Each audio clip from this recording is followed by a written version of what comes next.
What if the war movies that failed at the box office understood soldiers better than the blockbusters? Some of these films lost millions, confused critics, or disappeared before audiences noticed them. Yet veterans, survivors, advisors, and military historians have praised the details they captured.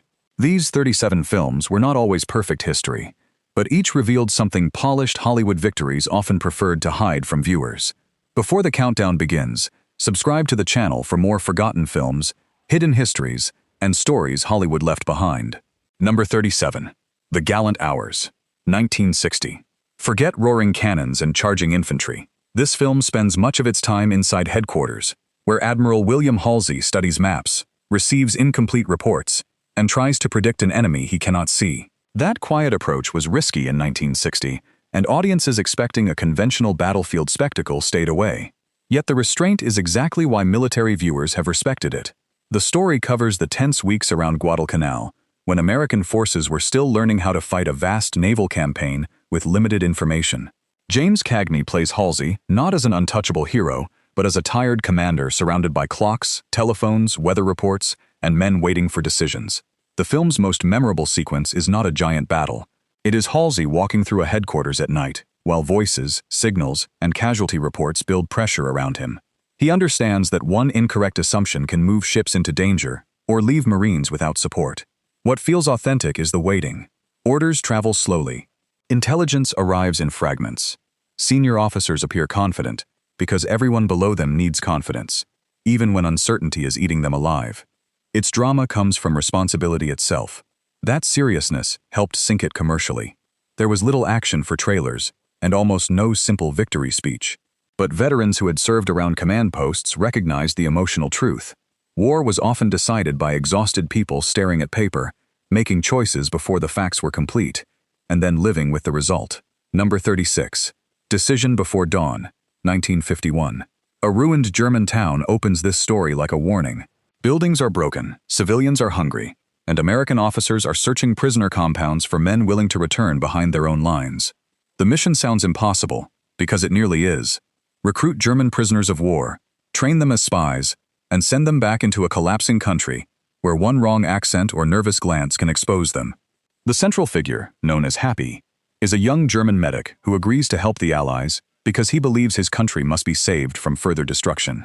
Richard Basehart's American officer accompanies another agent, while Oscar Werner gives Happy a frightened dignity that makes every checkpoint feel dangerous. A famous sequence follows him through a railway station, packed with troops, refugees, officials, and suspicion.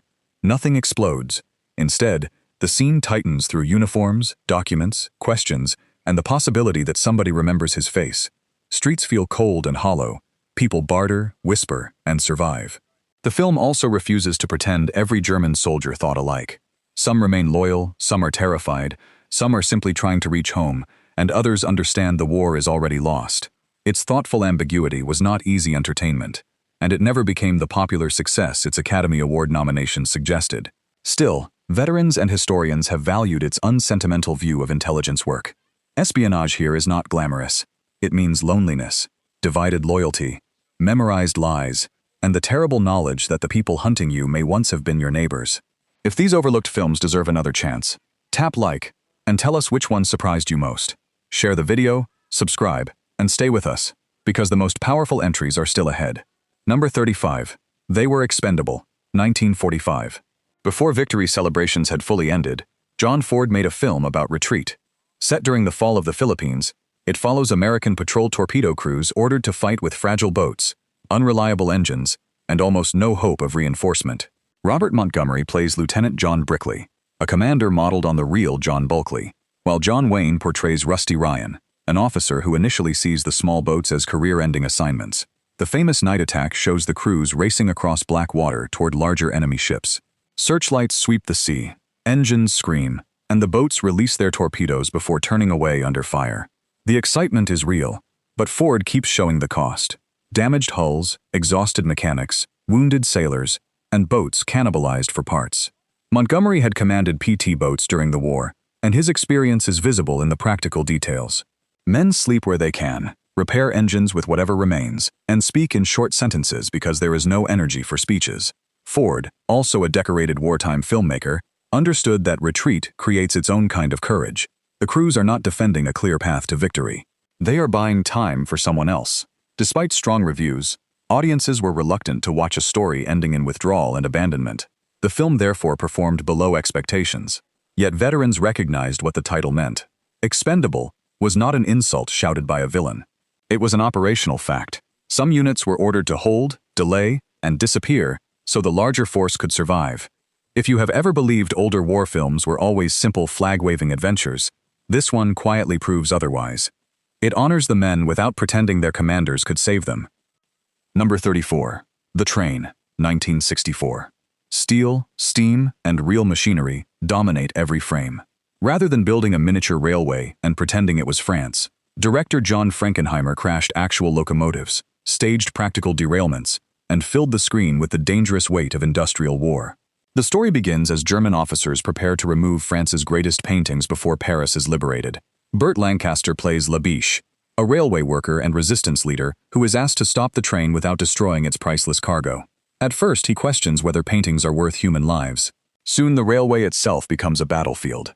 Tracks are switched, station names are changed, engines are delayed, and entire routes are manipulated to make the Germans believe they are moving toward Germany while they are actually circling through France.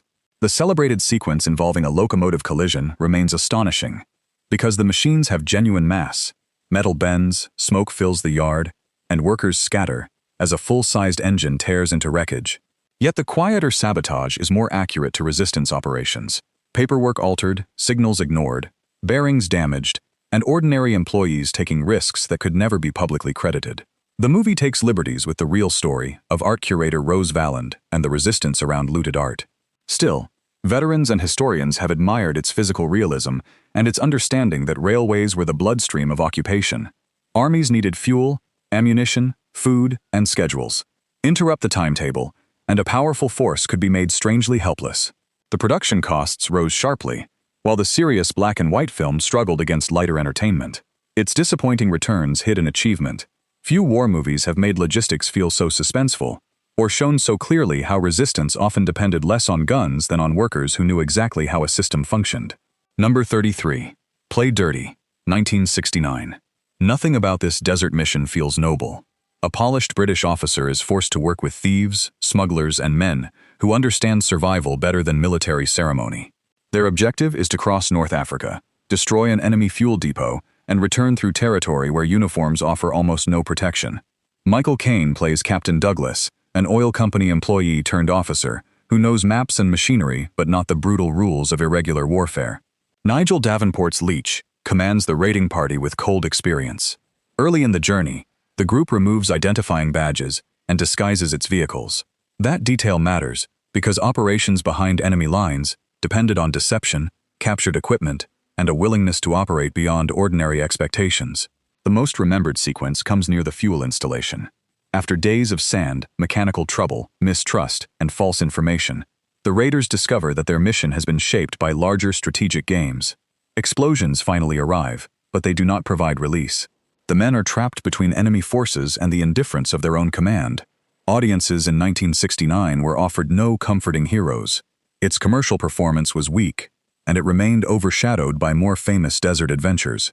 Former soldiers have often responded to the film's cynicism about special missions. Plans look clean in headquarters and become improvised once vehicles break, water runs low, and local knowledge proves more useful than rank. It also understands that irregular units can attract difficult men precisely because difficult men may be needed. The film is not a literal reconstruction of one operation. Its accuracy lies in behavior, exhaustion, resentment, dark humor, and the knowledge that success may be claimed by officers who never crossed the desert. Number 32. Battle of Britain, 1969. Hundreds of aircraft once seemed to fill the sky for this production, yet the enormous spectacle could not recover its costs when first released.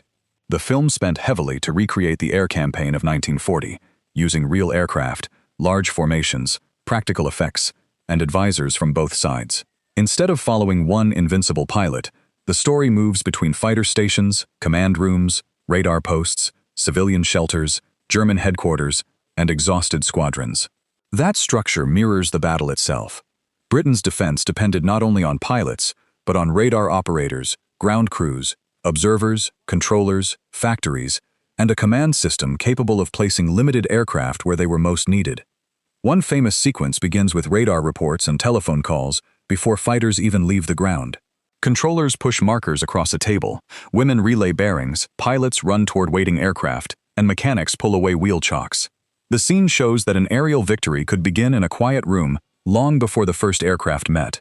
Combat veterans and historians have praised the film's refusal to make flying look clean. Pilots lose orientation, formations break apart, radios fill with clipped messages, and attacks happen too quickly for grand speeches. The German side is also shown as a professional force, dealing with shifting objectives and political interference, rather than as a crowd of faceless targets. Its financial disappointment came partly from the scale that made it special. Real aircraft and large crews cost far more than models, while the wide ensemble denied audiences a simple emotional anchor. Yet that same choice preserves the campaign's collective nature. The Battle of Britain was not won by one fictional ace. It was survived by a system that kept functioning while nearly everyone inside it was tired, frightened, and short of time. Number 31. Tora, 1970. Pearl Harbor is shown first as a chain of warnings that fail to connect. A radar contact is misunderstood. A message is delayed. Senior officers focus on sabotage instead of air attack. Across the Pacific, Japanese planners wrestle with distance, secrecy, fuel, and the fear that negotiations may still change everything. This patient build-up frustrated viewers expecting immediate action, helping make the film a North American disappointment despite substantial ticket sales. There is no invented romance and no fictional superpilot carrying the entire attack. Instead, the movie follows the machinery of decision. Officers interpret intelligence through assumptions, and each small error appears harmless until all of them combine. The attack sequence is famous for its scale. Aircraft skim over fields, sailors look upward in disbelief, and torpedo planes descend toward Battleship Row. One stunt went dangerously wrong when an aircraft lost control and crashed among parked planes, producing a wall of flame as performers ran.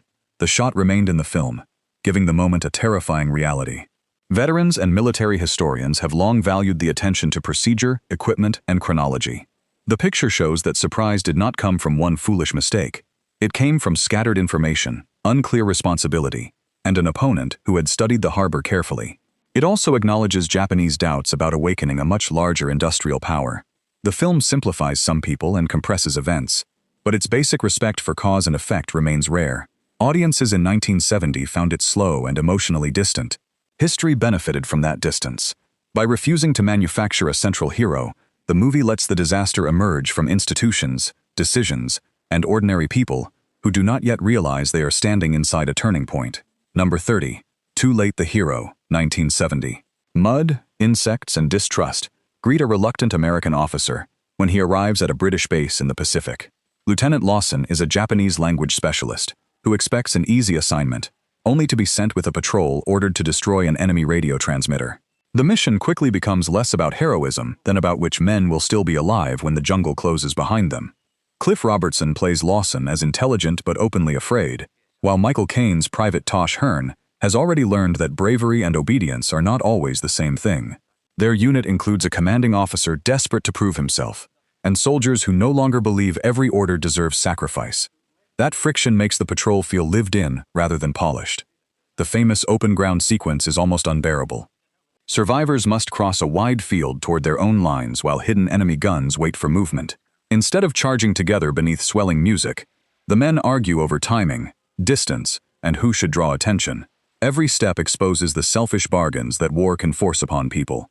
The production was costly, and the movie lost heavily. Its title promised adventure, but its tone delivered bitterness. Audiences met cowards, opportunists, frightened officers, and exhausted men who sometimes survived because they ignored the language of glory. Veterans have recognized the film's understanding of patrol psychology. In dense terrain, maps become uncertain, communication fails, and personalities matter as much as weapons. A weak leader can endanger everyone. An unpopular soldier may still make the correct decision. They remain individuals, carrying fear, pride, resentment, and instinct into every choice. That honesty helped make the film commercially toxic, but it also gave the Jungle Campaign a human texture many cleaner war pictures avoided. Number 29. Hell in the Pacific, 1968. Two enemies wash onto the same island and discover that hatred cannot produce drinking water. Lee Marvin plays an American pilot, while Toshiro Mifune portrays a Japanese naval officer. Each speaks his own language, neither receives subtitles for the other, and both must decide whether cooperation is surrender or simply common sense. The story strips war down to its smallest possible unit. There are no generals, maps, or cheering crowds. There are only two hungry men, a beach, a forest, and remnants of military discipline. At first, they torment each other. One controls water, the other steals food, and each attempts to capture or humiliate his opponent. Gradually, exhaustion replaces ideology. A memorable sequence shows them building a raft from salvaged material. Their gestures become a rough vocabulary. Lift, tie, push, wait. The scene is suspenseful, because cooperation remains fragile. A single insult neither understands could restart the private war. When they later find an abandoned base, uniforms, photographs, and alcohol restore the identities the island had begun to erase. The film cost more than it earned, and became a box office failure. Its minimal dialogue and uncomfortable ending denied audiences the emotional release expected from a two-star adventure. Yet veterans understood its central observation. The enemy seen at distance can become an idea. The enemy sharing hunger, weather, and physical labor becomes a person. Marvin's own wartime experience gives his movements a practical heaviness. He does not handle survival like a glamorous game. Mifune answers with equal discipline and suspicion. It shows something more difficult. Circumstances can force recognition before beliefs are ready to change. Commercially, that quiet recognition was hard to sell. Historically and emotionally, it captured a truth many combat veterans had described after meeting prisoners face to face. Number 28. The Bridge at Remagen, 1969. A bridge becomes valuable precisely because almost every other crossing has been destroyed. In March 1945, American forces reached the Rhine and discovered that the Ludendorff Bridge at Remagen is still standing. German defenders are ordered to destroy it, while exhausted American troops understand that capturing it could shorten the route into Germany. George Siegel plays Lieutenant Hartmann, whose depleted company is repeatedly pushed forward. Robert Vaughn portrays Major Kruger, a German officer asked to defend the bridge with forces that largely exist only on paper. Neither man controls the situation, and that shared helplessness gives the movie unusual balance. Its best-known scene begins when American tanks appear on the heights above Remagen. German engineers prepare demolition charges, civilians run for shelter, and infantry move onto a structure that may vanish beneath them. The bridge explodes but remains standing, forcing both sides into a desperate fight across steel girders and railway tracks. Production itself became chaotic when the Soviet invasion of Czechoslovakia forced the company to leave its original location. Costs grew, and the finished film never achieved the blockbuster status expected from its scale. Yet military viewers have admired its attention to fatigue, confusion, and improvised command. The real battle involved different personalities and timelines, but the operational problem is accurate. A sudden opportunity appears, headquarters demands speed, and troops must act before engineers, artillery, and retreating defenders close it. Hartmann's soldiers are not fresh heroes. They are dirty, angry, and aware that every success earns them another assignment. That final detail rings true. Capturing an objective does not end a soldier's war. It usually means being ordered through it. Number 27. A Bridge Too Far, 1977. Success appears almost guaranteed when the briefing begins. Thousands of airborne troops will seize bridges across the Netherlands, armored columns will race north, and the war may end before Christmas. The arrows on the map are clean. The road beneath them is not. Richard Attenborough's massive production recreates Operation Market Garden through multiple commanders, nationalities, and battlefields. The plan depends on speed, working radios, accurate intelligence, suitable landing zones, and a single road capable of carrying an entire advance. One by one, those assumptions fail. Reconnaissance photographs show German armor near Arnhem, but warnings are softened or ignored because the operation already has momentum. The famous drop sequence is spectacular, yet its beauty becomes disturbing. Parachutes fill the sky, while soldiers descend far from the bridge they must capture. Soon, radios refuse to connect, jeeps are lost, and marching troops discover that surprise has disappeared. At Arnhem, men hold shattered buildings while ammunition and medical supplies run low. The film was expensive and earned substantial money, but not enough to satisfy expectations around its enormous budget and all-star cast. Some critics considered it too long and emotionally scattered. Veterans, however, recognized the value of that sprawl. Market Garden was not one battle. It was a chain of connected emergencies experienced differently by airborne troops, tank crews, Dutch civilians, doctors, and commanders. Several real generals advised the production, although veterans disputed particular portrayals, and the movie simplifies responsibility. What it captures brilliantly is institutional optimism. No single failure destroys the plan. Distance, weather, radios, traffic, resistance, and delayed decisions accumulate until bravery can no longer repair strategy. The men at Arnhem do almost everything asked of them. The bridge remains too far because courage cannot shorten a road. Number 26. Cross of Iron, 1977. By the time this story begins, the German soldiers on the Eastern Front no longer speak about victory. They speak about food, leave, ammunition, and surviving the next attack. Sam Peckinpah removes nearly every comforting convention from the war film and places the audience among men who know their army is retreating. James Coburn plays Sergeant Steiner, a hardened squad leader respected by his soldiers and distrusted by officers. Maximilian Schell's Captain Stransky arrives seeking the Iron Cross, not because it will change the battle, but because his social pride demands it. Their conflict turns military hierarchy into another danger facing the unit. The opening assault establishes the film's brutal rhythm.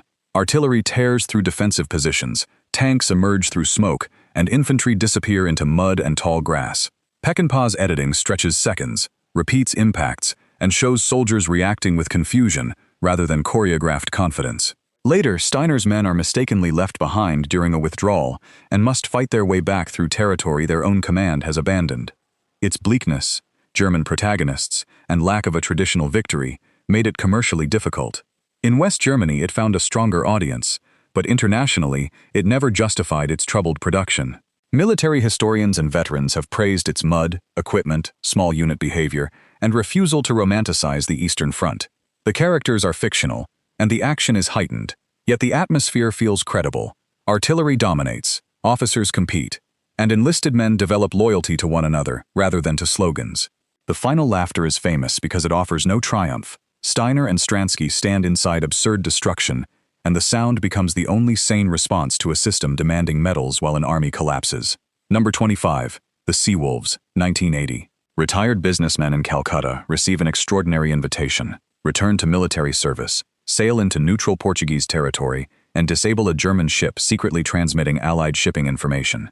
The men are older, slower, and outwardly respectable, but many once belonged to the Calcutta Light Horse and still remember how to operate as soldiers. Based on Operation Creek, the film follows British intelligence officers who cannot openly attack the vessel Ehrenfels in Goa without creating a diplomatic crisis. Their solution is deniable and almost unbelievable. A group of middle-aged volunteers boards an old river vessel, pretends to be enjoying a social cruise, and prepares for a night raid. The most entertaining sequence shows the volunteers training after years away from service. Bodies resist, habits return, and jokes cover anxiety. Later, the raid shifts tone. The men climb aboard the German ship in darkness, place charges, and fight through narrow decks, while knowing their government may deny everything if they fail. Despite Gregory Peck, Roger Moore, David Niven, and a remarkable true story, the movie barely registered in American theaters. Veterans appreciated the film's emphasis on planning, secrecy, and ordinary expertise. The real operation depended less on physical perfection than on men who understood boats, explosives, schedules, and how to behave convincingly in colonial society. The movie adds glamour and reshapes events, but it preserves the operation's strange character. Civilians and reservists accomplishing a task regular forces could not officially touch. Its title suggests predators, yet these wolves often look like tired club members. That contrast is the point. Wartime usefulness did not always arrive in a young body or a famous uniform. Number 24. The Big Red One, 1980. A veteran filmmaker spent decades trying to tell this story, only to watch the theatrical version cut down and released with limited impact. Samuel Fuller had served in the 1st Infantry Division, and he transformed memories from North Africa, Sicily, Normandy, Belgium, and Czechoslovakia into a film about one central achievement: staying alive. Lee Marvin plays the unnamed sergeant, an older soldier guiding 4 replacements through campaign after campaign. Fuller does not pretend the squad represents every detail of the division's history. Instead, it becomes a moving container for experiences soldiers carried across years. The Normandy landing is famous for its simplicity. Men approach the beach under fire, crawl behind obstacles, and discover that time seems to stop. One soldier repeatedly checks his wristwatch, only to realize a bullet has struck it. The image is small compared with later cinematic invasions, but it captures how the mind fixes on an object when the surrounding danger is too large to process. The original release earned little and felt incomplete. Years later, a reconstructed version restored more of Fuller's rhythm, humor, and strange transitions. Veterans responded to moments Hollywood often removed: soldiers joking beside danger, replacements arriving before grief has settled, and men becoming superstitious about survival. Fuller's most haunting idea is that killing during war and murder are not identical, though the body may look the same afterward. The sergeant carries that distinction from the First World War into the Second. This is not a film about winning territory. It is about the thin line separating the living from the dead and the habits required to remain on one side of it. Number 23. Yanks, 1979. Long before the landing craft reached Normandy, American troops were already changing British towns. They rented rooms, crowded dance halls, bought scarce food, and formed relationships with people who knew the visitors might disappear on the other side of the channel. John Schlesinger's film studies that waiting period rather than the invasion itself. Richard Gere plays Matt, an American serviceman who falls for Jean, a local woman engaged to a British soldier overseas. Their romance unfolds beside other relationships shaped by class, race, loneliness, and uncertainty. The Americans possess money and supplies that local families lack, creating gratitude, jealousy, and quiet resentment. One memorable scene takes place at a dance where black and white American soldiers mix with local women, until military prejudice enters the room. The tension reveals that the army bringing liberation to Europe still carried discrimination within its own ranks. Veterans and British civilians remembered such contradictions clearly, even when later nostalgia softened them. There are no battlefield set pieces, and D-Day remains mostly an approaching absence. Commercially, the picture disappointed despite major stars and strong reviews in some markets. What rings true is the temporary nature of everything. Uniforms hang in bedrooms. Train departures interrupt promises. Mothers calculate what their daughters risk by trusting men who may never return. Soldiers perform confidence because admitting fear would make waiting unbearable. The picture does not claim every wartime romance looked this way. It captures the emotional occupation before the military operation. Foreign accents in familiar streets, sudden prosperity beside rationing, and love formed under a deadline nobody can name. Veterans recognized that the war was not only fought at the front. It entered kitchens, cinemas, railway platforms, and every goodbye left unfinished. Number 22. Empire of the Sun, 1987. A spoiled British child watches his protected world vanish in a single afternoon. Jim is separated from his parents during the Japanese occupation of Shanghai and survives by attaching himself to whoever can provide food, shelter, or information. Steven Spielberg presents the war through a boy fascinated by aircraft but unable to understand the human machinery around them. Christian Bale's remarkable performance carries the story from crowded streets to an internment camp. Jim treats survival like a game, because imagination is the only control he possesses. He learns when to bow, what objects can be traded, and which adults are reliable only when it benefits them. The most famous scene arrives when a Japanese pilot performs a ceremonial gesture before takeoff, and Jim salutes from behind the wire. For a moment, admiration crosses the boundary between prisoner and soldier. Soon afterward, aircraft attack the airfield, and Jim shouts with excitement even as destruction reaches the camp. His reaction is disturbing because it is truthful to childhood. Machines remain magnificent before consequences become fully real. The film earned money worldwide, yet its large budget and Spielberg's reputation made its performance feel disappointing. J.G. Ballard based the source novel partly on his own childhood internment, and survivors recognized the camp's routines: hunger, barter, disease, rumors, and adults creating tiny hierarchies inside captivity. The movie changes history and character details, but the environment feels used rather than decorated. Its deepest accuracy lies in adaptation. Jim becomes energetic, useful, and emotionally detached because those qualities keep him alive. Liberation does not instantly restore the child he was. When his parents finally find him, recognition comes slowly. The war ends on paper before it ends inside him. Number 21. Memphis Belle, 1990. 10 missions become 24. Then one final flight stands between a bomber crew and a journey home. The film fictionalizes the last mission of the Memphis Belle, a B-17 whose real crew completed 25 combat missions in Europe and became symbols for a public desperate for good news. Each crew member receives a recognizable fear. The captain must keep authority. The navigator worries over position. The radio operator searches the static, and the gunners wait in exposed stations where cold and altitude are constant enemies. Their personalities are invented composites, but the workstations and interdependence reflect bomber operations. The celebrated sequence begins when the formation reaches its target and cloud cover hides the objective. The crew must decide whether to circle and risk another pass, rather than release bombs without seeing where they will land. Enemy fighters return, fuel drops, and damaged aircraft struggle to remain in formation. The scene compresses several realities into one mission, but captures the terrible arithmetic of daylight bombing. The movie's substantial budget was not matched by strong theatrical returns. It arrived as a sincere, old-fashioned ensemble piece, at a time when that style had limited appeal. Historians have criticized specific inventions, especially the exaggerated final mission and altered crew identities. Still, veterans and aviation specialists have praised the recreated bomber. The cramped positions, oxygen masks, freezing conditions, and dependence on formation discipline. No individual gunner can protect the aircraft alone. Survival comes from crews covering one another, while pilots maintain a predictable path through danger. Its value is experiential rather than exact. It helps viewers understand why a returning bomber was counted window by window, why silence over the intercom could terrify a captain, and why landing a damaged aircraft did not produce celebration until every crew position had been checked. Number 20.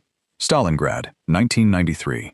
Warm sunlight in Italy lasts only briefly before German soldiers are sent toward a city whose name will become a sentence. They arrive believing discipline and experience can carry them through another campaign. Instead, Stalingrad reduces strategy to ruined rooms, frozen ground, hunger, and the shrinking distance between enemies. The story follows Lieutenant Hans von Witzland and a small group from the 6th Army. At first, they retain military habits and personal differences. As the encirclement tightens, food disappears, medical care collapses, and orders become detached from physical reality. A famous sequence unfolds inside a factory, where visibility is measured in meters.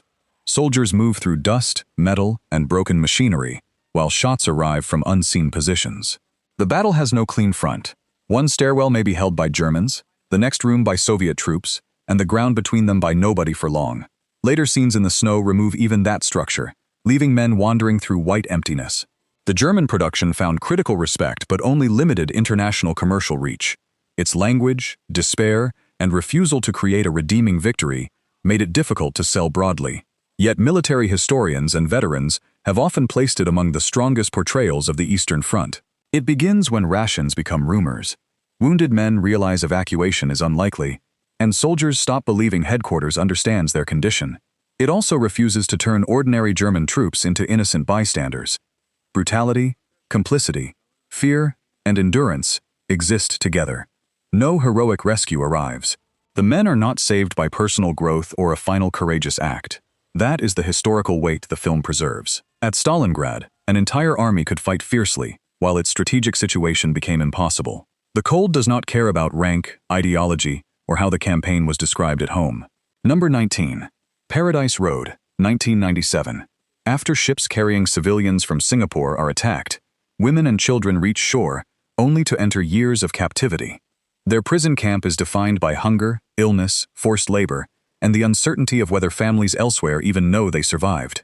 Bruce Beresford based the drama on accounts from women held by Japanese forces in Sumatra. Glenn Close plays Adrian Pargeter, a musician who helps create a vocal orchestra. With no instruments available, Chekra prisoners reproduce orchestral parts using human voices, turning memory into a form of resistance. The first performance is the film's defining scene. Weak women gather in rows, while guards watch and fellow prisoners listen. The music begins hesitantly, then expands into something larger than the camp. Nothing material changes. Food remains scarce, and the wire stays in place. Yet for several minutes, the prisoners recover identities beyond numbers, labor, and sickness. The movie earned very little in American theaters despite its international cast. Marketing struggled to explain a war film centered on captivity, female endurance, and music rather than battlefield action. Some reviewers also objected to simplified characters and compressed events. Survivors recognized the foundation beneath the dramatization. A real vocal orchestra existed, and surviving scores helped shape the music heard in the film. The routines of camp life, trading, nursing, burial, discipline, and fragile friendship, carry the weight of testimony. Prisoners quarrel, lose hope, protect one another, and sometimes make selfish choices. Survival requires cooperation, but captivity does not erase personality. Its commercial failure reflects a narrow idea of what a Second World War movie should look like. Paradise Road argues that endurance without weapons was also part of the war, and that creating beauty in a place designed to remove dignity could become an act of disciplined defiance. Number 18. The Gray Zone, 2001. Inside Auschwitz, a group of prisoners is forced to work beside the killing facilities under a system designed to destroy witnesses as well as victims. They receive slightly better food and a few extra months of life, but only because they perform tasks no human being should be required to carry. Tim Blake Nelson based the film on testimony surrounding the Sonderkommando revolt of October 1944. The story focuses on men preparing to destroy one crematorium while hiding explosives smuggled by women from a nearby factory. Every conversation carries two pressures: the planned uprising and the knowledge that new prisoners continue arriving. The prisoners try to protect her, even though her survival threatens the secrecy of their plan. That choice forces them to confront what remains of morality inside a place organized to make moral action impossible. Released on a small scale, the picture earned almost nothing theatrically. Its subject was unbearable for many viewers, and its refusal to provide reassuring heroes made it even harder to market. The cast studied survivor memoirs, including accounts by Miklos Nyszly and Philip Miller. Historians have debated individual details, but the film preserves the central horror accurately. Prisoners were coerced into a machinery they did not create, then condemned for surviving within it. What it gets right is the absence of clean choices. Resistance may save dignity, but cost lives. Obedience may extend life but deepen guilt. Friendship exists beside suspicion, because everyone knows the unit will eventually be replaced and silenced. This is not an easy film to recommend, and its commercial failure is understandable. Yet its seriousness matters. It refuses to turn atrocity into spectacle, and instead asks what human responsibility can mean when every available path has been deliberately corrupted. Number 17. Jakob the Liar, 1999. A simple misunderstanding becomes a dangerous source of hope inside a sealed ghetto. Jakob overhears a radio report while detained in a German office, then tells a friend that Soviet forces are advancing. To explain how he knows, he claims to own a hidden radio. Robin Williams plays Jakob with unusual restraint. He begins inventing broadcasts because the rumor gives people a reason to keep living. Soon neighbors ask for updates, resistance members search for information, and German authorities hear whispers about forbidden news. The lie grows beyond his control. One of the strongest scenes occurs when Jakob pretends to tune the imaginary radio for a child. He creates voices and music from memory, performing confidence while knowing there is no device behind the wall. The moment is tender, but tension never leaves it. Hope itself has become evidence that can endanger everyone. The production was costly and returned only a small fraction of its reported budget. It also arrived after another European tragicomedy about the Holocaust, inviting comparisons that weakened its reception. The film changes elements of Jurek Becker's novel and does not represent one documented ghetto incident. Its historical truth lies elsewhere. Prisoners depended on rumors because official information was designed to deceive them. News of approaching armies could restore purpose, yet false hope could also shape deadly decisions. Survivors have often described humor, stories, and imagined futures as tools of endurance. The picture understands that these were not signs that conditions were less terrible. They were responses to terror. That uncertainty fits Jakob's world. Facts are controlled by the occupiers, while hope survives through stories. The movie failed commercially, but it captures why people deprived of power may still fight over who controls the next sentence. Number 16. Heart's War, 2002. A courtroom appears in the middle of a prisoner of war camp, and the officers conducting it insist military law still matters behind enemy wire. That belief may be honorable, foolish, or part of a larger deception. The film keeps all three possibilities alive. Colin Farrell plays Lieutenant Tommy Hart, a privileged law student captured during the Battle of the Bulge. Bruce Willis is Colonel William McNamara, the senior American officer in the camp. When a black airman is accused of killing a white prisoner, Hart is ordered to defend him before a court controlled by men carrying the same prejudice found outside the camp. The trial scenes are the movie's center, but the most revealing moments happen around them. Prisoners trade, conceal radios, organize barracks, observe guard routines, and preserve rank, because structure helps them resist captivity. Meanwhile, McNamara uses the legal drama to distract attention from another operation. With a large budget and poor worldwide returns, the film became a clear financial failure. Audiences expecting a Bruce Willis action picture received a slow mixture of courtroom mystery, escape planning, and racial conflict. Former prisoners and military viewers have found recognizable details in the camp hierarchy, though the plot is fictional and often improbable. Senior prisoners did maintain discipline, secret communications, and escape organizations. Captivity did not suspend the tensions of the American military, including segregation and unequal treatment. The famous tunnel revelation ties the separate stories together. Hart learns that justice may have been manipulated for operational purposes, forcing him to choose between obedience and truth. Survival depended not only on escaping the guards, but on deciding what parts of military identity remained worth defending when the institution itself had failed to treat every man equally. Number 15. Wind Talkers, 2002. A code no enemy has broken becomes the center of a battlefield story, but the men speaking it are also carrying a history their own country often ignored. Navajo Marines use their language to transmit tactical messages during the Pacific Campaign, while assigned protectors are told that the code must never be captured. Nicolas Cage plays Sergeant Joe Enders, a traumatized Marine ordered to guard code talker Ben Yazzie, portrayed by Adam Beach. Their unit lands on Saipan, where noise, dust, confusion, and rapidly changing positions make reliable communication essential. The movie's defining sequence occurs when Yazzie uses the code under pressure to redirect American fire. Words that might sound ordinary to an outsider carry precise military meaning, allowing units to respond faster than an enemy listening to the same radio traffic. The scene conveys the practical brilliance of turning language, culture, and memorized terminology into a secure system. Its giant budget and disappointing worldwide gross made it one of the era's most visible war film failures. Navajo veterans gave mixed reactions. Many appreciated public recognition, while others criticized the fictional emphasis on white protectors and the suggestion that code talkers were assigned men specifically to kill them if capture seemed likely. That criticism must remain part of any honest assessment. The film does not get every claim right. What it does capture is the burden placed on young Navajo Marines, the importance of fast battlefield communication, and the contradiction of a nation relying on a language it had previously tried to suppress. Their language is not a magical weapon. It is living culture turned toward survival. The film flopped because spectacle overwhelmed its human story. Veterans remind us that the real achievement belongs to the code talkers themselves, not to the fictional men standing beside them.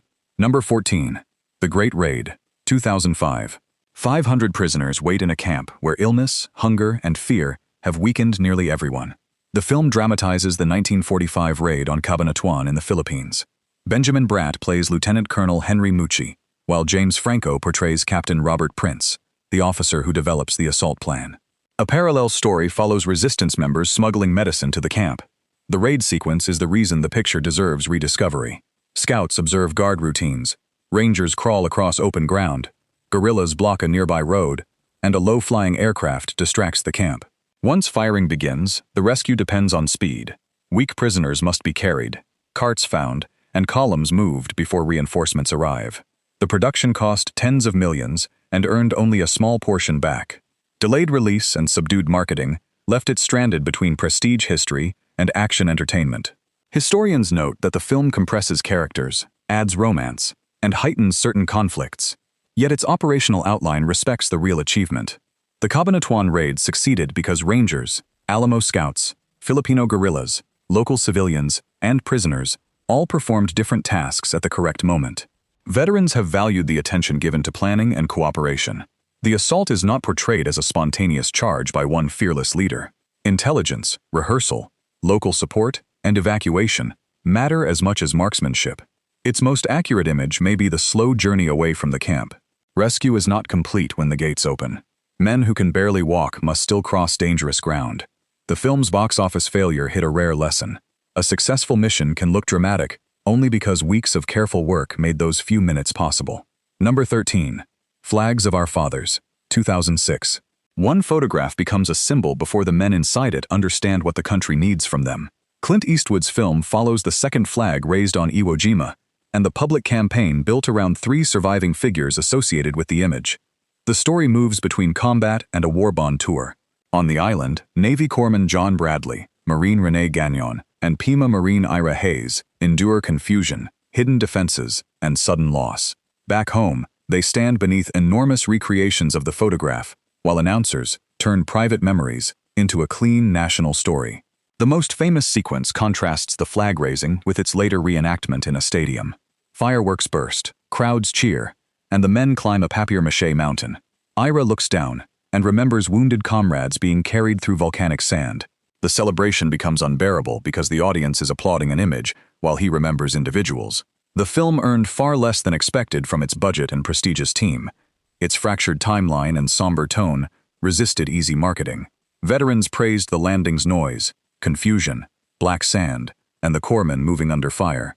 Yet history continued changing after release. Later investigation corrected the identification of men in the photograph, showing how uncertain even famous images can remain.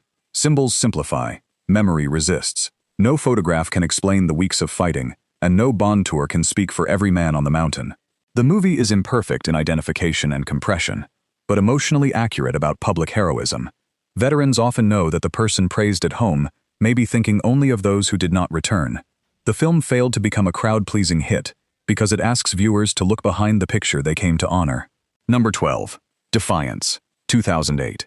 Deep inside the forests of occupied Belarus, survival becomes an organized community.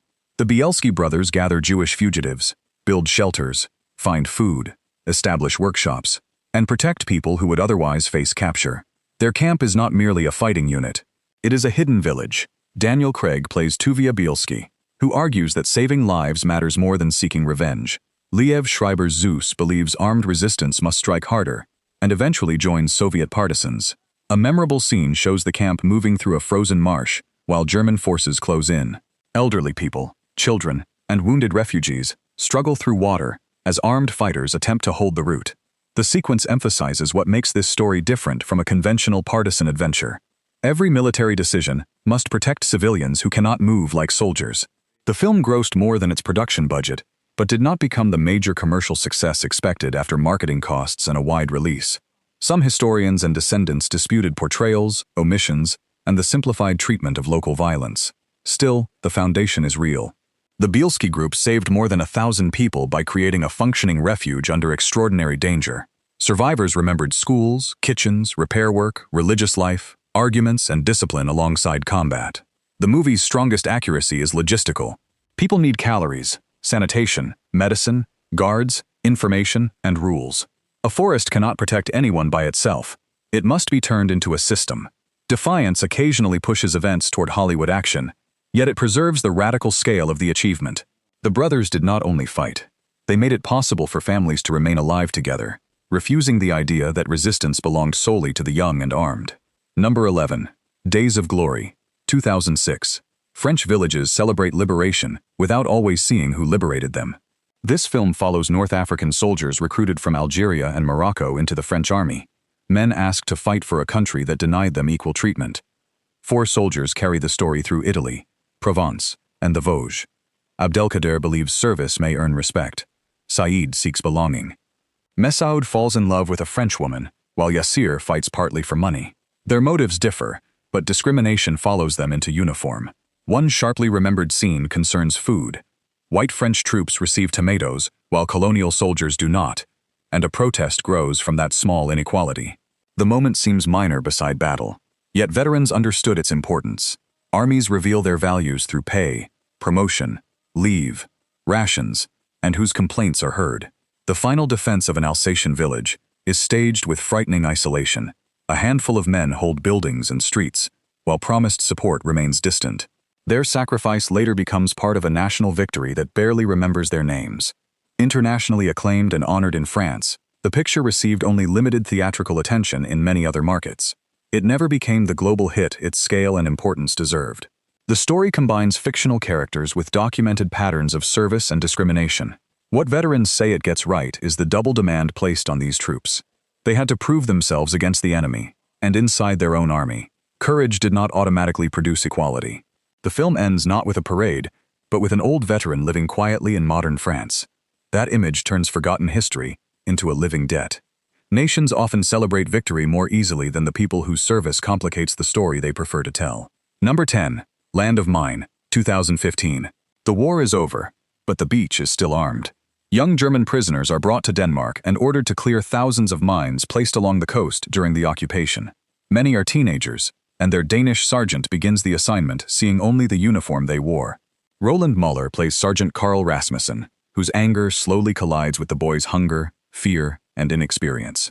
They crawl across sand with metal probes, locate each device, and remove fuses by hand. A mistake can end a life after peace has supposedly returned. The film's most tense scene is almost silent. One prisoner lies on the sand, presses a probe forward, and feels resistance. Around him, the beach looks open and peaceful. That beauty makes the danger worse. Every patch of ground may conceal the war's unfinished business. The movie earned awards attention, but remained a small international release rather than a major commercial success. Historians have debated ages, casualty numbers, and whether every prisoner was legally classified in the way the film suggests. The broad event is real. German personnel were used to clear coastal mines under dangerous conditions after surrender. Veterans and engineers recognize the procedural tension. Mine clearance rewards patience, repetition, and discipline, then punishes one distracted second. It is not glamorous work, and the film refuses to make it so. Karl's changing attitude can feel shaped for drama, but it expresses a post-war problem shared across Europe. How long should hatred govern the treatment of defeated young men? The beach offers no answer. It only demands that someone kneel in the sand and remove what an older generation ordered buried there. Number 9. Red Tails, 2012. For decades, George Lucas tried to bring the Tuskegee Airmen to the screen on blockbuster scale. He financed much of the project himself, expecting audiences to embrace a fast, patriotic adventure about black pilots who fought both enemy aircraft and discrimination within the American military. The story follows the 332nd Fighter Group in Italy. Their pilots are initially given limited assignments, then receive the chance to escort bombers. Colonel Bullard pushes commanders to judge his men by performance, while younger pilots struggle with discipline, ambition, and the pressure of representing an entire community. The signature sequence shows red-tailed fighters protecting bombers during a long escort. Rather than chasing personal glory, the pilots remain near the formation, break up attacks, and guide damaged aircraft. The visual message is clear. Escort duty succeeds when bombers reach home, not when a fighter pilot collects the most victories. The movie cost heavily and failed to earn enough worldwide to justify its production and marketing. Critics found the dialogue old-fashioned and the digital action exaggerated. Historians also challenged myths repeated by the script, including an absolute claim that the unit never lost an escorted bomber. Yet surviving airmen valued the recognition and the basic truth of their achievement. These pilots, trained under segregation, faced doubts from senior officers, flew demanding missions, and helped dismantle claims that black servicemen lacked ability. So this entry requires honesty. Red Tails does not get every tactic or statistic right. What it gets right is the institutional barrier and the emotional burden of proving competence to a system prepared to dismiss it. The real Tuskegee Airmen were more impressive than the legend because they succeeded without needing perfection. Number 8. Into the White, 2012. Two aircraft fall into the Norwegian wilderness, leaving British and German airmen trapped in the same remote cabin. Outside, snow and distance are more dangerous than uniforms. Inside, each group tries to remain in control, while food, warmth, and certainty disappear. Inspired by a real 1940 encounter, the film begins with hostility. Yet rules become difficult to enforce when everyone must repair the roof, ration supplies, and survive the weather. A memorable scene centers on a shared meal. Language barriers, insults, and military pride fill the room, but hunger forces cooperation. Gradually, the men discuss families, flying, and the strange accidents that brought them together. Friendship does not erase loyalty. It reveals the people beneath it. The film received a modest international release and barely registered commercially. Its small scale, mixed languages, and lack of conventional battlefield spectacle limited its reach. The real incident differed in several details, and the screenplay reshapes personalities. Still, veterans recognized the survival logic. Downed airmen were trained enemies, but exposure could turn cooperation into necessity. Shelter, dry clothing, and medical attention mattered more than ideology once the aircraft were gone. What the film gets right is the uneasy pace of trust. Nobody suddenly changes sides. Suspicion returns whenever rescue seems possible, because rescue will restore the war's categories. That tension gives the final separation its weight. Shared survival creates a bond, yet uniforms reclaim the men. The cabin becomes a temporary world where enemies can speak honestly, because the larger conflict is buried beneath snow. Once they leave, history begins demanding its roles again. Number 7. The Railway Man, 2013. Decades after the war, Eric Lomax still hears the railway. A train ride, a mechanical sound, or a sudden question can return him to forced labor and interrogation in Thailand, where British prisoners were made to build the Burma Railway. Colin Firth plays the older Lomax, while Jeremy Irvine portrays him during captivity. The central scene comes when Lomax meets Takashi Nagase, the former interpreter connected to his captivity. He travels expecting confrontation, and finds an aging man carrying his own burden of memory. Their encounter is tense because forgiveness cannot be demanded by the person seeking it. The picture earned respectable international returns, but remained commercially small compared with its cast and subject. Some critics found the romance conventional, while admirers valued its focus on what happens after veterans return. Based on Lomax's memoir, the film changes timing and circumstances, especially around the meeting with Nagase. Yet former prisoners recognize the long aftermath: nightmares, isolation, shame, anger, and difficulty explaining experiences to families. Its accuracy is not in every reconstructed exchange. It is in showing trauma as an injury that can remain hidden beneath employment, hobbies, and polite conversation. Lomax loves trains, even though a railway is tied to his worst memories. That contradiction feels deeply human. The film also refuses to present reconciliation as forgetting. The past remains. What changes is Lomax's relationship to it. For veterans who spent decades being told to move on, that distinction made the story more truthful than many films ending with liberation. Number 6. Suite Française, 2014. A German regiment enters a French village, and occupation begins not with constant fighting, but with rooms being assigned, food counted, doors watched, and strangers living inside private homes. Michelle Williams plays Lucille opposite Matthias Schoenaerts as Bruno von Falk, a musician serving in uniform. Their attraction develops under conditions that make every kind gesture politically dangerous. Around them, villagers collaborate, resist, hide, inform, and bargain. The most revealing sequence occurs during an air attack, as civilians crowd the road leaving Paris. Order collapses, possessions are abandoned, and aircraft turn a column of refugees into chaos. The scene explains why occupation finds people already exhausted and separated. Completed with an international cast, the film received a limited release and underperformed. Distribution problems and an uneasy mixture of romance and wartime drama kept it from finding a large audience. Irene Nemirovsky wrote the source manuscript during the occupation, before she was deported and died in Auschwitz. That history gives ordinary details unusual weight. Her observations came from people adjusting in real time, before later national myths divided everyone neatly into heroes and traitors. The movie simplifies the unfinished novel, but it captures occupation as social pressure. Who receives food? Who has a spare room? Who listens at a door? Who risks helping a neighbor? Veterans and civilians often described war away from the front in these terms. Authority entered daily life through permits, curfews, shortages, and fear. Suite Française failed commercially, yet its quietest scenes show how occupation turns ordinary choices into evidence of character. Number 5. Anthropoid, 2016. Two parachutists land in occupied Czechoslovakia with one of the war's most dangerous assignments: kill Reinhard Heydrich, the senior German official ruling the region through terror. Their mission offers no reliable escape and threatens severe retaliation against civilians. They contact the resistance, study Heydrich's route, and prepare an attack with limited weapons and uncertain intelligence. The famous ambush is staged with painful imperfection. Gobchik steps forward, raises his weapon, and it fails. Kubish throws a modified explosive as Heydrich's car slows.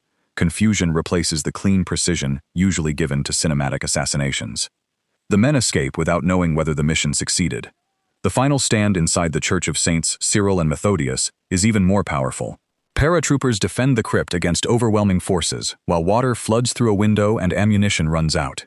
Despite strong reviews, the film earned little in American theaters and remained a modest international performer. Its grim ending and unfamiliar history limited mainstream appeal. Military advisors helped the production preserve the operation's broad structure, locations, and equipment, although characters and events were compressed. What the film gets right is consequence. The agents debate the danger to civilians before acting, but no choice is clean under occupation. Their courage cannot control what comes afterward. Anthropoid refuses a triumphant exit. The mission changes history, yet the men remain trapped beneath a city being searched.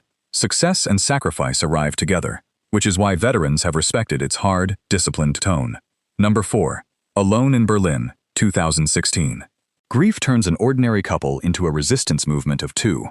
After their son dies in the war, Otto and Anna Quengel begin leaving handwritten postcards across Berlin, urging strangers to reject the regime and stop believing its promises. Brendan Gleeson and Emma Thompson play the couple with deliberate plainness. They are not trained agents, gifted fighters, or political leaders. Otto works in a factory. Anna moves through apartment blocks and shops. Their weapon is a card placed quietly on a staircase. The most suspenseful scene follows Otto entering a public building, choosing a hidden spot, and walking away while people pass nearby. Almost every card in the real case was turned over to authorities, so each placement creates enormous risk for very little visible result. The film disappeared quickly in theaters, despite its cast. Its muted style and inevitable outcome made it difficult to market as either thriller or inspirational drama. Hans Fallada's novel was inspired by Otto and Elise Hampel, whose postcard campaign lasted from 1940 until their arrest. Veterans and historians value its picture of resistance without glamour. Opposition inside Germany often involved tiny networks, private decisions, and acts that seemed ineffective at the time. The Quangels cannot measure who reads their words, or whether anyone changes. That uncertainty is the film's truth. Resistance is not always successful sabotage. Sometimes it is a refusal to remain silent when silence would be safer. Their cards do not stop the war. They do reveal that obedience was never completely universal, even inside the capital. Commercially ignored, the film asks a lasting question. How much does one honest sentence matter when nearly everyone is afraid to repeat it? Number 3. April 9, 2015. Dawn brings the sound of engines to a Danish barracks. Young soldiers are ordered onto bicycles and motorcycles, told German forces have crossed the border, and sent toward roads they cannot possibly hold for long. Many do not know whether the government intends to fight, negotiate, or surrender. The film follows 2nd Lieutenant Sand and his bicycle infantry platoon during the opening hours of the invasion of Denmark in 1940. Their equipment is light, communication is poor, and enemy armored columns are already moving faster than reports can travel. A defining scene places the platoon behind a rural roadblock. Soldiers wait with rifles and a small cannon, while civilians watch from nearby houses. German vehicles appear, shots are exchanged, and the Danes withdraw before being surrounded. The action is brief because the real campaign was brief, but every minute carries confusion. The production remained a modest Scandinavian release, and never found a large global audience. That commercial smallness mirrors the history it depicts, an invasion often reduced to a sentence in larger accounts of the war. The filmmakers built the story from eyewitness testimony and interviews with surviving Danish veterans. Specific characters are combined, yet the uncertainty is carefully preserved. Units fought without knowing that political decisions elsewhere had already changed their mission. Veterans praise the equipment, uniforms, roads, and restrained combat. April 9th avoids turning a short defense into a false epic. The soldiers are brave, frightened, and practical. They fight, move, ask questions, and eventually learn that their country has surrendered. The silence after that news is more powerful than any victory speech. Number 2. The Catcher Was a Spy, 2018. A Major League catcher speaks several languages, reads newspapers in their original form, and hides a private life even from friends. When war begins, Mo Berg becomes an unlikely intelligence officer and is sent to determine whether German physicist Werner Heisenberg is building an atomic weapon. Paul Rudd plays Berg as a man comfortable behind masks. His baseball fame opens doors, but his value to the Office of Strategic Services comes from observation, education, and an ability to enter rooms without revealing what he believes. The film's central sequence places Berg in a lecture hall, listening to Heisenberg. A pistol is hidden nearby, and the instruction is terrifyingly simple. If the scientist reveals that Germany is close to a bomb, Berg may have to stop him immediately. The suspense comes from interpretation. Scientific language, tone, and hesitation must become intelligence. The movie barely registered at the box office despite a strong cast. Its quiet pace and uncertain protagonist did not resemble the spy thriller promised by its marketing. Historians debate how close Berg came to acting and how accurately particular conversations are reconstructed. The broader mission is documented. He traveled through Europe for the OSS, gathered information, and assessed scientists connected to German nuclear research. Veterans of intelligence work recognize the film's most important truth. Espionage often depends on ambiguity rather than gadgets. An agent may receive incomplete instructions, judge evidence outside his expertise, and make a decision nobody can fully review afterward. Berg remains mysterious because the real man protected his inner life. His wartime usefulness came partly from the same quality that made ordinary relationships difficult. He could stand close to people, listen carefully, and leave them unsure of what he had revealed. Number 1. A Hidden Life, 2019. No battlefield appears at the center of this film. Its war is fought in a farmhouse, a church, a prison cell, and the conscience of one Austrian farmer. Franz Jägerstätter is ordered to swear loyalty to Hitler and serve in the German military. He refuses, knowing the decision may separate him permanently from his wife and daughters. Terrence Malick follows Franz and Fanny through the mountain village of St. Radegund, where neighbors gradually turn against them. Work continues, crops must be cut, children need care, and official pressure enters daily life. The beauty of the landscape makes the moral darkness feel even sharper. A famous scene shows Franz speaking with a church painter, who admits that religious art often comforts believers instead of challenging them. The conversation explains the film's purpose. Franz is not searching for a symbol of courage. He is deciding whether faith means anything when obedience is safer. With a modest budget but extremely low theatrical returns, the picture became another commercial disappointment. Its long running time, meditative style, and painful subject limited its audience. The production researched Jägerstätter's letters, filmed in places connected to his life, and treated Fanny's endurance as part of the story. Veterans often speak about duty as loyalty to comrades and lawful command. This film asks what happens when authority demands something a person believes is fundamentally wrong. Franz cannot stop the war. Almost nobody will know about his refusal when it happens. That apparent uselessness makes his choice powerful. The film gets right a form of courage. War movies rarely show standing alone without expecting rescue, recognition, or proof that sacrifice will change the outcome. It flopped because silence is difficult to sell. Yet silence is where Franz's resistance becomes impossible to ignore. These films prove that ticket sales and truth are not the same thing. Some changed facts, combined characters, or increased action. Yet they preserve details veterans recognized: waiting, confusion, damaged equipment, unfair orders, loyalty, hunger, and memory. Which forgotten movie deserves the greatest comeback? Share your choice below, and tell us what should appear in our next countdown. Like the video, subscribe to the channel, and keep watching, because history's most honest stories are often the ones audiences missed entirely.